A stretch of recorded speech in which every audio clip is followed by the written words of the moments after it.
pero al menos esta sí, así que con gusto para usted. Ya, bueno, todos alguna vez han sufrido al menos una quemadura en menor o mayor grado, ¿ya?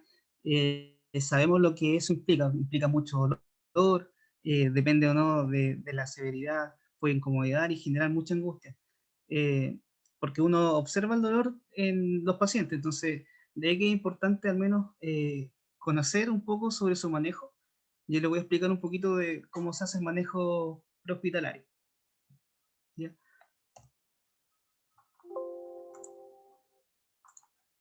Partiendo con la definición, corresponde a lesiones producidas en tejido vivo debido a la acción de diferentes agentes, ya pueden ser tanto físicos, químicos, biológicos, y los cuales provocan alteraciones que van a variar según el grado digamos, de severidad a la que esté sometida el tejido, ya que pueden variar de entre un enrojecimiento simplemente o hasta la destrucción total de la estructura afectada, ¿ya?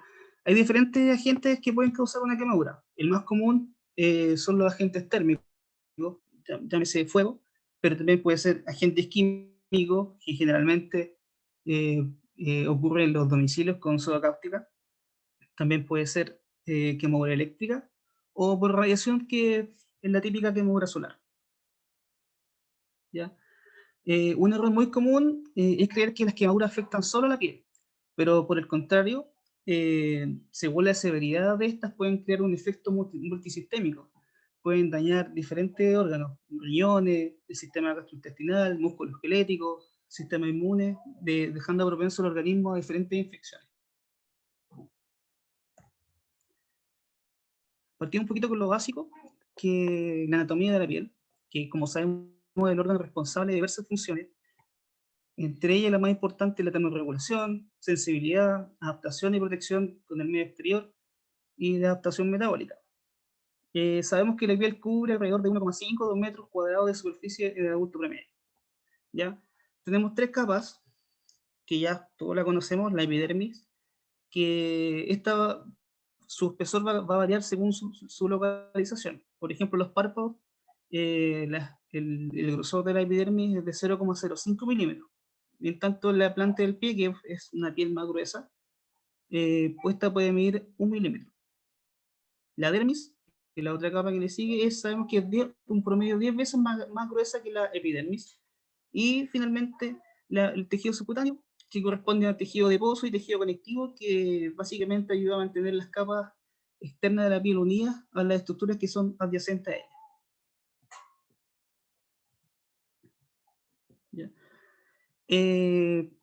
Para entender un poquito de lo que son las quemaduras, lo voy a explicar de la siguiente forma. Una quemadura es semejante a freír un huevo. Ya sabemos que el huevo, antes de colocarlo en una paila, digamos un sartén, este tiene una estructura que es más bien líquida, incluso transparente, pero a medida que aumenta el calor, la estructura del huevo cambia, ya se torna opaco, se pone sólido. Lo mismo pasa con la piel, con el calor, ¿ya? Lo que sucede es que las proteínas cambian su estructura debido al calor, cambian la forma, y a ese proceso lo llamamos la desnaturalización de las proteínas. Eso es lo que ocurre básicamente con el efecto del calor. La lesión ocurre, también explicarles que ocurre en dos fases. Ya la primera lesión, que es la inmediata, que es la primera lesión que ocurre propia producto de a la exposición de calor o a la gente que produzca la quemadura, ¿ya? Y una lesión más retardada que se produce debido a una mala reanimación o mal manejo producto de la quemadura. En la quemadura podemos identificar tres fases, o sea, perdón, tres zonas. Primero la zona de coagulación. Esta es una quemadura eh, de espesor total, ¿ya? En esta quemadura podemos encontrar tres zonas. Que primero la zona de coagulación, ya que corresponde a tejido muerto, que no tiene la capacidad de regeneración ni de restauración. ¿Ya? Es tejido perdido, tejido necrótico.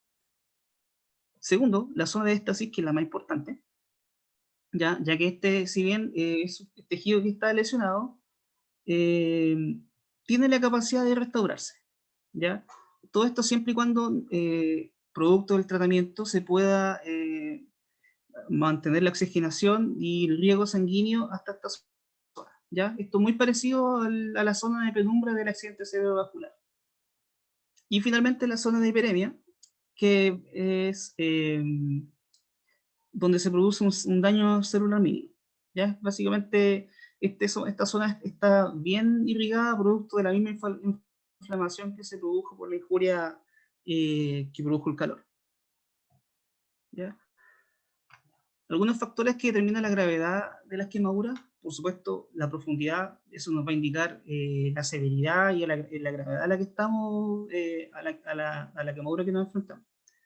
El área de superficie total que está involucrada, la quemadura en zonas especiales, llámese cara, cuello, manos, ya que esto también tiene un componente estético, ¿ya? La edad del paciente, importante porque ambos extremos que sufren de las edades van a sufrir más con las quemaduras. Ya todo esto producto de que la piel de los pediátricos es mucho más delgada, tiene menor cantidad de tejido muscular, asimismo también como los pacientes adulto mayor, que la piel también es mucho más delgada y tiene menor tejido muscular, mucho más lábil, ¿ya? Lesión pulmonar que puede ser, se puede deber debido a la tiempo de exposición al que estuvo expuesto el paciente, por ejemplo, en una habitación llena de humo o de vapor caliente que pueda producir algún daño a nivel del tejido pulmonar. Quemadura de la vía aérea, esto igual es muy importante en el pronóstico ya que es algo severo.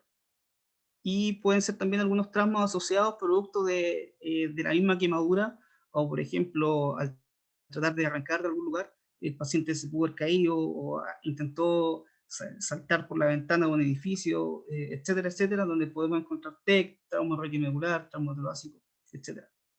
Y quemaduras químicas y las quemaduras eléctricas que tienen un manejo distinto. Ya las quemaduras eléctricas, si bien producen una quemadura en sí, el paso de la corriente eléctrica a través del cuerpo genera un cambio hidroelectrolítico y depende de la cantidad de voltaje y energía que pase a través del cuerpo, podemos encontrar incluso un paciente con un paro cardiorrespiratorio. Dentro de la clasificación de las quemaduras, es importante hablar de la profundidad. En primer grado, en primer lugar, perdón, son las quemaduras superficiales, que son las típicas conocidas del primer grado, que básicamente implica una injuria a nivel de la epidermis. Estas son muy dolorosas y están caracterizadas por un típico color rojizo. Estas son la típica quemadura solar. La que sigue es la de espesor parcial, que es una quemadura de segundo grado, ¿ya? Que implica el daño en la epidermis y diferentes partes de la dermis subyacente. Estas también son muy dolorosas y se caracterizan bastante porque aparece el flicter, ya que es la típica ampolla de, de líquido que aparece en las quemaduras. Después tenemos las de tercer grado de espesor total, que implica daño en todas las capas de la piel, donde aquí donde aparecen las famosas escaras, donde se caracteriza porque la piel se vuelve acartonada, seca, blanca, tiene un aspecto como de carbón, de tanto quemarse, y se ven los trombos visibles dado la calcinación de los vasos sanguíneos.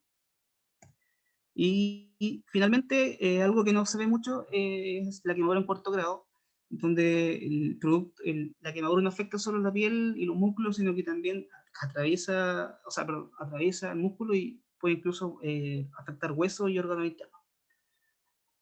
Aquí en la imagen podemos ver la típica quemadura en primer grado, ya que es una quemadura solar, la típica del verano, ¿cierto? Y en la siguiente imagen podemos ver la quemadura grado 2, donde se ve claramente el flictema tremendo aquí en el pie de este paciente, ¿ya? Acá vemos las primeras dos imágenes de arriba, la quemadura en grado 3, ya donde se aprecia que la piel está blanca, ¿ya? Si bien se comenta que estas quemaduras no duelen porque a este nivel hasta donde llegó la quemadura, no hay terminación nerviosa, eso no es del todo cierto, ya que generalmente donde hay una quemadura grado 3, cerquita de esto hay una quemadura grado 2, y esa sí duele, entonces son dolorosas, ¿ya? Aquí, como podemos ver, se hizo una esclerotomía, ya que ocurre cuando hay una quemadura de tipo circunferencial, ¿ya? El, el- la intención de la esclerotomía es un poco liberar un poco la presión del tejido, porque la piel, al volverse acartonada, dura, no permite la liberación del tejido, digamos, para poder favorecer el riego sanguíneo, ¿ya? Por ejemplo, también lo veo mucho en las quemaduras de tórax circunferenciales, donde es sumamente importante realizar la esclerotomía de tórax para que el paciente pueda respirar mejor, para que pueda respirar mejor, ya que si no se hace, el paciente no va a poder expandir su tórax de forma normal y vamos a tener un problema de hipoxia y todo lo que eso conlleva. Y la imagen de abajo, la quemadura grado 4, donde se ve que, que está quemado hasta el hueso. Ya es muy profunda esa quemadura. Esta es la más común, ya esta clasificación de Benign es la más común, donde es como algo intermedio entre una y otra quemadura. Ya tenemos la superficial de la tipo A, que tiene un dolor intenso, eritema y ampolla. La quemadura tipo intermedia, tipo AB, ya es como entre profunda y no profunda. Ya por eso que aparece como hipoalgesia, no hay mucho dolor, eh, superficie algo pálida, como mostraban, era blanca. ¿Ya? Y la tipo B, que dice que es indolora, pero eso es relativo. Es blanquecina, marrón y correosa al tacto. ¿Ya?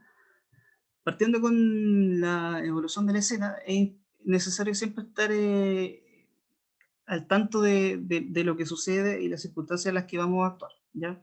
Es importante saber a qué nos vamos a enfrentar. Lo ideal es no convertirnos en un paciente, ¿ya? Por eso es necesario saber el agente etiológico, el mecanismo y el tiempo de acción del agente que produce la quemadura en el paciente. Por ejemplo, si es un agente químico, es importante que al menos los bomberos controlen la escena y nos digan que sí se puede actuar bajo seguridad. Entonces, un poquito hablando de nuestra evaluación primaria, que era reconocer algunos signos que nos pueden indicar que la vida del paciente está en peligro. Ya, primero, evaluamos la vía aérea. ¿Cómo lo podemos hacer? Preguntándole simplemente si responde, o sea, si habla, vamos a percatarnos que tiene una vía aérea permeable. Lo ideal, la prioridad es asegurarnos de que la vía aérea esté permeable, ¿ya? Podemos encontrar edema vía aérea, cambio en la tonalidad de la voz, hollín en la cara y la vía aérea, pestañas checas chamuscadas, estridor laringio, algunas quemaduras faciales, el esputo carbonáceo, o sea, saliva oscura, producto del carbón o del humo, edema labial, y todas estas cosas nos pueden indicar de que el paciente puede haber sufrido una quemadura de la vía aérea y donde es imprescindible realizar el manejo avanzado, ¿ya? Porque la vía aérea se dematiza rápidamente. Entonces, lo importante es tratar de asegurar lo antes posible. Ya, si nosotros no tenemos la destreza para poder hacerlo en el momento, traslado rápido, lo más importante. Segundo, la respiración, evaluar si hay quemadura en tórax y pérdida de la elasticidad de la caja torácica, para realizar una esclerotomía que la tiene que hacer un especialista si uno no la realiza el médico obviamente, pero para priorizar el traslado. Podemos evaluar también la frecuencia respiratoria, la ocultación de ruidos respiratorios, como en la profundidad de esta, y por supuesto podemos administrar oxígeno a estas concentraciones. Idealmente un alto flujo nomás al 100%. Y ahí titulamos el oxígeno a medida que vayamos viendo nuestra tensión. Y la circulación, la resucitación circulatoria siempre debe apuntar a mantener la función vital de los órganos y evitar las complicaciones de una insuficiente o una excesiva hidratación. O sea, en realidad es administrar la cantidad de líquido solamente necesaria para mantener la función del órgano vital. ¿Ya? Tenemos que verificar los pulsos para poder evaluar si podemos encontrarnos o no con un tipo de choque hipovolémico. Ya instalamos una vía venosa, y si no es posible instalar una vía venosa, podemos evaluar también la instalación de algún trocar de ortoplicia, que es súper bueno, ya que es una vía 100% segura para la administración de grandes volúmenes, tanto como esto reemplaza perfectamente una vía venosa de alto calibre. Podemos pasar medicamentos, eh, y, no sé, líquidos intramusculares, o sea, perdón, líquido intravenoso sin ningún problema por la ortoplicia. Evaluar el estado neurológico, esto lo realizamos a través de el ABDI o la escala de toma de Glasgow. El ABDI, que si el paciente está alerta o responde al estímulo verbal, estímulo doloroso o está inconsciente, o Glasgow, la mejor respuesta motora, la mejor si responde al lenguaje y la apertura ocular. La mejor de esas tres puntuaciones.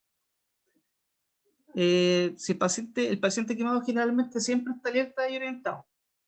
Hay que pensar inmediatamente si el paciente no responde o está inconsciente o notamos alguna alteración de la conciencia, que el paciente puede haber sufrido alguna intoxicación por CO2, por humo, o el paciente está bajo algún efecto de alguna droga. O sea, hay que estar siempre alerta en relación al estado neurológico.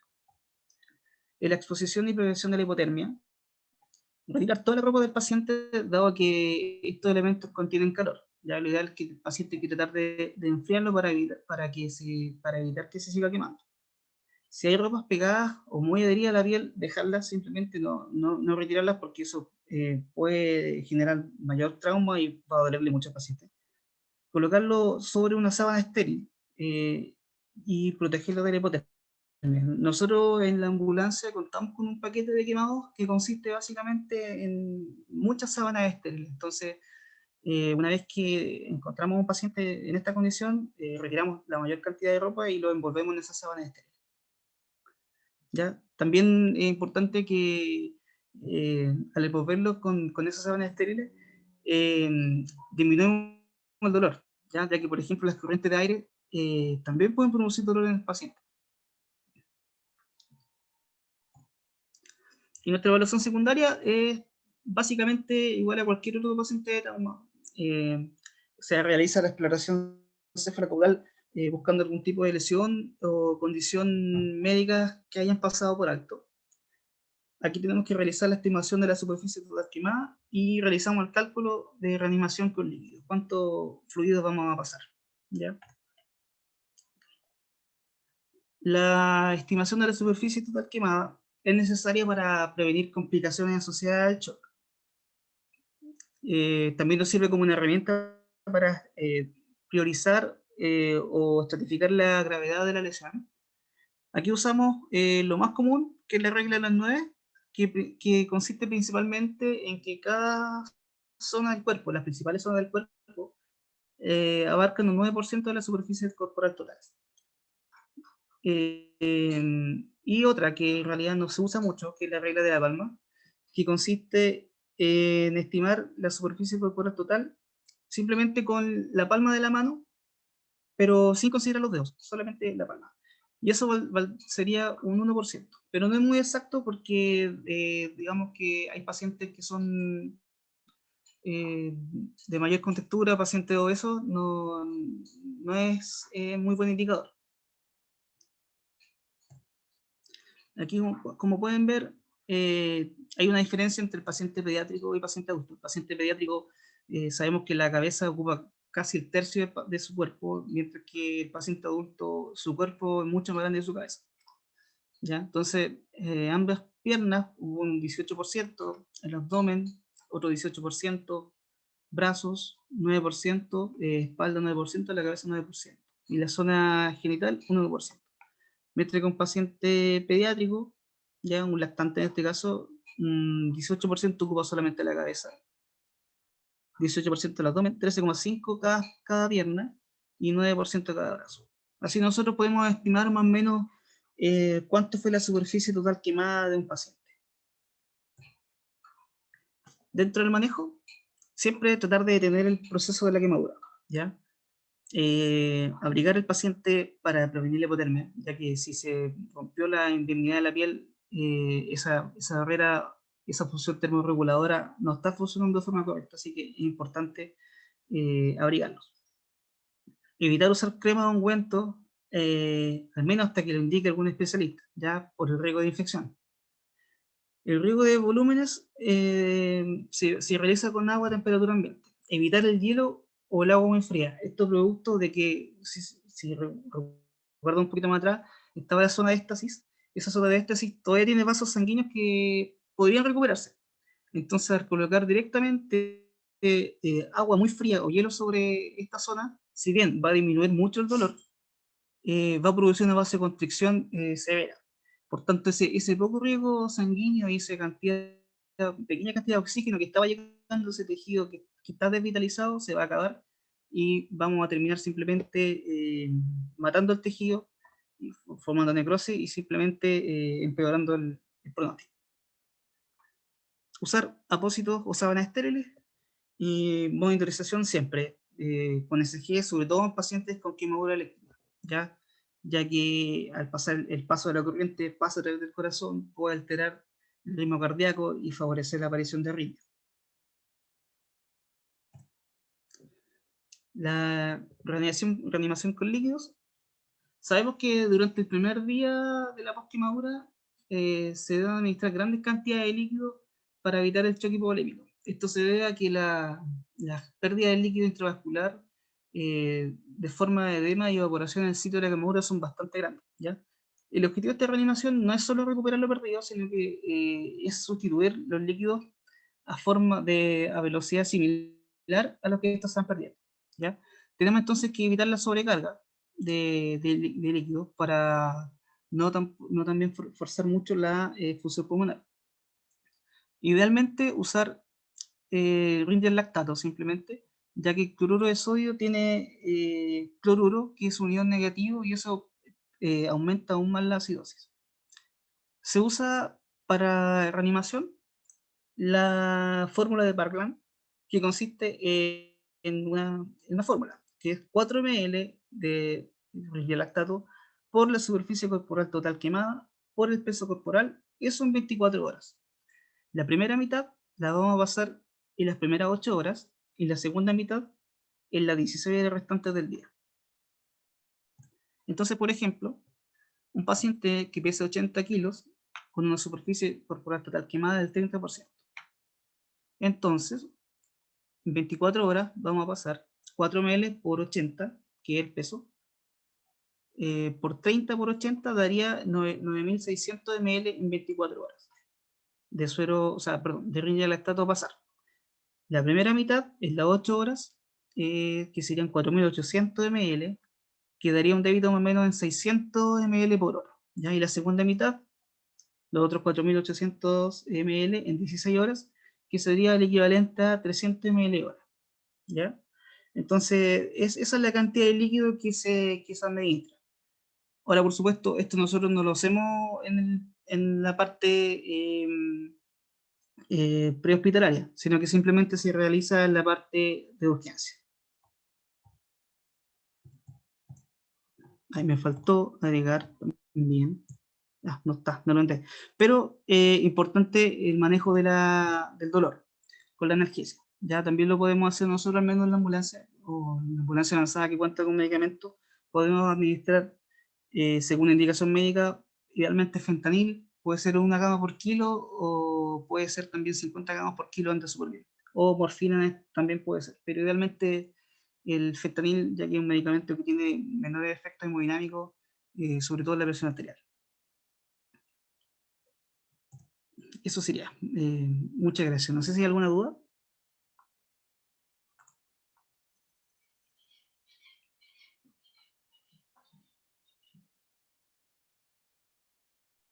Muchas gracias, Alejandro.